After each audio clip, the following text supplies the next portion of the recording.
తల్లిదండ్రులు కావాలనుకునే మీ కలని నిజం చేసుకోండి. ఆర్థిక స్థితికి అనుకూల పద్ధతిలో మామ్ IVF తో. టాలెంటెడ్ అండ్ బ్యూటీ మిక్స్ అయితే ఈ యాక్ట్రెస్ అంటారు.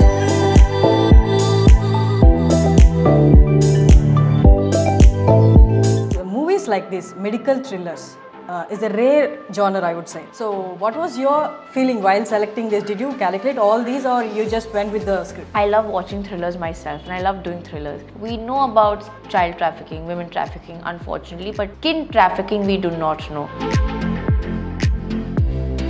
Hansika, after 50 plus films, if I'm not wrong, do you still consider these numbers of box office or how the film did? Box office matters. I succeed, the producer succeeds. The producer succeeds, the director, and me and other actors succeed. Everyone should be. Is there any actor in your whole career till now that you've seen them acting and you went like, oh, wondered like? So this was, I was giving interviews, I think a week back I was here and I was just speaking about Murali Sharma sir. So this is the first time we met, worked. The audience and the people who like you are always in the awe of your skin tone. How is she maintaining that skin? And any tip from your to the My audience? mother sitting right there. She's been a skin doctor and I swear she's sitting here. 69th Nation Film Awards, Allu Arjun got the best actor of the nation. Like, how did you feel? I felt really, really happy and proud. Like, of course, it was well deserved, and Pani worked really hard for Pushpa.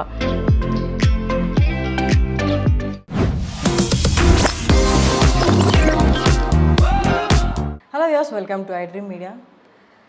Talented and beauty mix అయితే ఈ actress అంటారు. And ఈ యాక్ట్రెస్ని మన వాళ్ళు ఎప్పటి నుంచో 2007 నుంచే own చేసుకున్నారు. Hansika Motwani is with us. నమస్తే అండి. Namaste. Hansika, my name is Shruti, which is releasing on 17th of November. Firstly, congratulations on that. And I wish you all the very best. Thank you. So, movies like this, medical thrillers, is a rare genre, I would say. Because there are less number of movies which are made on the genre like this. And choosing the films like this is a kind of, experimenting on your acting skills. And at the same time, we don't know how the film would do at the theaters. So what was your feeling while selecting this? Did you calculate all these or you just went with the script? I didn't calculate any of this. Okay. I just went with the script because the script is so powerful. It's a thriller. I love watching thrillers myself and I love doing thrillers. And yes, there's a unique part to this film where it's about skin mafia. We know about, child trafficking, women trafficking, unfortunately, but skin mafia, skin trafficking we do not know. So we've addressed that and it's a very interesting subject with a very tight screenplay. And I just wanted to go do this because even when you take a narration, you start guessing who's what. That time as an actor I know it's a good script. Okay. Because usually, when you're an actor, I play this game with me. If I'm watching a thriller, I'll find the culprit before only. I'll give myself 3 options of the culprit. By the end of the film, I'll see if it's right or wrong. And usually I'm right. But when I was hearing this narration, I couldn't find the culprit. Okay. And I kept asking many questions to the director. That made me very interested in the film. Hansika, after 50 plus films, if I'm not wrong, do you still consider these numbers of box office or how the film did? Or do you consider? Of course. Box office matters. I want my films to do well and I just don't want it to do well for me. I wanted it should do well for my director and the producer. Box office definitely matters and I think we all should get benefited. It should not be Hansika's successful film. It should be a successful film. And I would always want everyone to just get benefited by the film. Usually when I ask this question before the actresses and all, they said like they are not sure about the box office numbers and all. They are only dedicated themselves to the acting, the work they do and the script level, to that only. I never heard the actors talking about that, I do consider about box office numbers. That you are the first one to say that. Of course, I have to be honest to my craft and I cannot come and just say that ki, हाँ ठीक है मेरा character अच्छा होना चाहिए. No, it's wrong on my part. There are a lot of people putting money on me and the project the project should be benefited always. And we are here to, lift each other up. So we should elevate each other up. If I succeed, the producer succeeds. If the producer succeeds, the director and me and other actors succeed. Everyone should be successful. 100% for me. How challenging it was, like the acting in this genre? For me, keeping up with the turns and twists was very. So I, as an actor, ask a lot of questions before I start shooting. Or on the day of shooting, what happened before this? What happened after this? What will happen after this? So I think the director also had a tough time keeping up with my questions. And till the time I don't believe in it, I will not shoot for it. Even if there's one logic up and down, then I'm like, no, I'm not feeling it. For me, to keep the character very real was the challenging part. Okay. There are films like, this genre I know, and this kind of films I have done before, so there is no much prep needed before going to the shoot. And then there are films like this, that keeps haunting you to prepare before going to the set. Is this something, that kind of a film? Well, I as an actor prepare very differently. There are actors who do homework for 10 days, 1 month, 3 months. But my prep comes when I'm on set. Now, why I do that is because, if I prep the scene, so in my head, the scenario is like my entry will be here, this is my position, that's my position, and this. But when I come on set, the set is completely different. The director has a vision, the cameraman has a vision, and the other actors also. So I have to undo my homework and then work again. So I have to erase everything and rework again. Okay. So it's too time consuming and it's waste of time because I have thought of something else. So rather I come on set early, see the director's vision, then work on my prep on that day. That's how I like working for my characters. Will there be sufficient time for that, like on the set? Of course, for the main just characters internal growth, like how the character is going to be in the full film, that prep is definitely happening. But like a scene prep, or like if I have to murder someone or I'm getting murdered, so in my head I'm like, this, but when I'm coming on set, oh, I'm not on the floor, I'm on the couch. Oh, I'm not here, I'm there. So then how will I undo it, then again work on it, and there are other actors involved too. So for me, I like coming on set and being spontaneous. I enjoy that process more. So, are you actress of I'm talking on the set. I'm concerned more about my character. I'm more concentrated on my character, or like you come to the set, you come prepared, and you pick up the vibe of the other actors as well. Are you the first one or second one? Does the vibe of other actors affect you? Of course, I can be the best actor on the set, but if the character in front of me is not performing, my acting will go flat. How much ever I prep, do whatever I want. I'm an actor. You lift me, I lift you. It's that we both should make the scene work. For me, I always say, for my when I choose a film, it's not just what's my character looking, how is Hansika's character. No, my hero heroine is the script. So I really think the content should speak for itself. Exactly. We are just emoting. The content has to be strong. Is there any situation like, the other actor is not living up to the character, and you know that, and you can't convey that to the director or any other on the set, but you have to give your best? How That's did when you cope the up? editor comes in place. But on the set, how did you cope up with that? I'll be true to myself, no, Baba. I'll at least let me do the good job.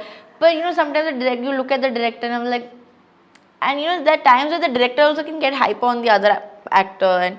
But again, the game changer is going to be the editor. Then you just pray and hope editor sir will make it fine.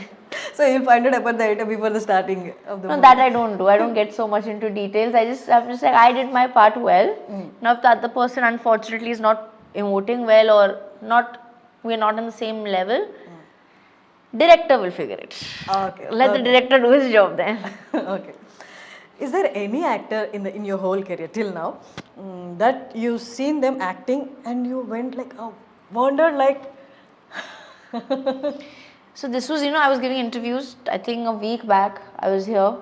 And I was just speaking about Murali Sharma sir. So this is the first time we met, worked, and how we connected is because we had the same birth dates.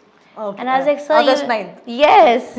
I said, sir, you are also a legend. And he just started laughing. He's like, so you are also a legend. I said, sir, all 9th August are legends. So that's how we broke the ice. But he's such a good actor. And he comes with such a persona where you are like, so there's a scene where he's interrogating me and asking me, I was like, I surrender, I murder. It was my back shot. But the way he emoted, like I just kept looking at him and I was like, wow, he's so talented, and he's just so he knows his craft so well. So again, I think it was a pleasure working with Murli sir. And yeah, I bumped into him the other day at the airport, and how much I told him, like, he's like, Hansu, I also want to do one more film with you. I was like, yeah, na? I told him, like, you and I want to do that film soon. Great. Is there any actor or actress you look up to, like you from the childhood, like? You know, I'm a Friday person. Like, whichever film comes on Friday, and if I think this film, then I want to do this. I'm a very greedy person that way. So I'm very like, okay, I want to do this, I want to do this, and this, and this. Okay. So let's say if your film comes up on a Friday and you do something extraordinary, I will look up to you. Oh, great. Yes. Great. Okay. Back then in 2017, the situations are different, cinema is different, audience are different, and the OTTs didn't exist then. So how, like, competition, I would say, like, how is the competition then and now at the film level or actress level, actors level, script level? How is the competition then and now? Competition was then, competition is today, and I think it's very healthy. Competition should be there, because if we do not have competition, we'll be stagnant and we'll be boring. So I think a little that rat race is important, where oh, that's coming up, oh, okay, what better, how can we make ourselves better? So I think it's healthy competition. It's good to have competition. Yeah, 100%. Cinema has changed over the years, and there were norms like 10 years back, like a heroine should look this particular way, and there was so much pressure that actresses were taking that. They're going under so many surgeries which were not actually needed, required, but they went through because of the pressures, and pressures existed then. But now everything is accepted. Like movies came like no, it doesn't matter, only the script matters. How do you find this change? Is it more relaxing on actresses than the male actors? For me, it's relaxing. I don't care. I didn't take it seriously then. I didn't take it seriously now. I know that a lot of people have, you know, got body shamed, and it's been a part of the industry. But I think now, you know, cinema is becoming, we're evolving so much that now the films made like XXL or something like that, you know, where we empower ourselves that yes, we look like this and we are beautiful. And I think that's great. So I really like this whole thing where, you know, people are accepting how they look, and it's beautiful, and we should all accept how we are. Do you think the so-called people then said that the heroine like should look this way? Are they also getting compromised? They are not putting any pressure on the actresses, like this a PR team or the... I wouldn't know, to be honest. I know no one has put pressure on me. Okay. And God forbid if anyone puts pressure on me, I'll be like, I ain't hearing you. I've got 2 years. So yeah, I can't speak for that, but I can speak for myself. I got no pressure like this. But it's also, I embrace the way I look, and it's person to person. Okay, from the beginning, like 2007, people till now, the audience and the people who like you are always in the awe of your skin tone. How is she maintaining that skin? And any tip from your the My audience? mother's sitting right there. She's been a skin doctor, and I swear she's sitting here for so many years. She's like, if you touch your skin, you see. I don't do anything for my skin. She's no facial, nothing. I mean, nothing I do for my skin. All she keeps telling me is have water, have water. That also I don't do. So, So you're blessed. I'm blessed. It's all her genes which people are praising. Yeah. So, but I don't do anything for my skin. I only make sure that I remove makeup properly and I go to bed. Okay, how about your food? Like, are you particular about your food? I don't enjoy eating food. It's a waste of time for me. So yeah, I'm just like, okay, I have to eat food because I have to survive. Okay. Yeah, but all I do for my skin is just sunscreen, and I just make sure that I remove my makeup before sleeping. But for few films also you have seen little chubby and all. Then you were like eating everything. No, that's what. If you look at old Hansika, everyone thinks that I was a foodie, but the fact is that I was baby fat only. Because I really don't enjoy eating food. I can go without eating for 1-2 days easily. Okay. So what is your favorite food or drink or juices or something? What is your favorite? You can eat it anytime. Pav bhaji. Okay. Yeah. Okay. So,